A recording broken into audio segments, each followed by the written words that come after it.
Hey guys, my name is Joe Blonsky, and this is a critique of Snow White and the Seven Dwarfs for Com 255. Snow White and the Seven Dwarfs is often remembered as a charming fairy tale for children, but is also one of the most important films in the animation history.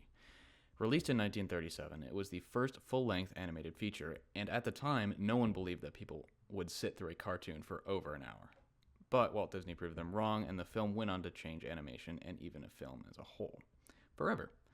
Visually, the film was groundbreaking. The backgrounds are beautifully painted and give the world a storybook feeling. And Disney used a new technique called the multi-plane camera, which added a sense of depth and movement that was very unlike anything seen before. Even today, certain scenes, like Snow White running through the forest, are still powerful because of how well they use light, shadow, and animation to create mood. But while the animation is impressive, the story and characters are more of a mixed bag. Snow White is sweet, kind, but she doesn't have much personality beyond that. She doesn't really make decisions or grow as a person. Instead, she mostly waits for others to help her, whether it's the dwarves protecting her or the prince saving her with a kiss. In short, things happen to her rather than because of her. This reflects the values of time. In the 1930s, female characters in movies, especially animated ones, were often shown as gentle, passive, and domestic. Snow White fits that mold perfectly. She sings, she cleans, and she cares for the dwarfs like a mother. While these traits aren't negative on their own, they make her feel more like a symbol of goodness rather than a person with thoughts or struggles. On the other hand, the evil queen is far more interesting.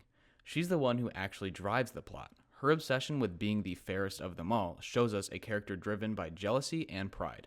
Her transformation into the Old Witch is one of the most memorable scenes in the film, both creepy and impressive in its animation.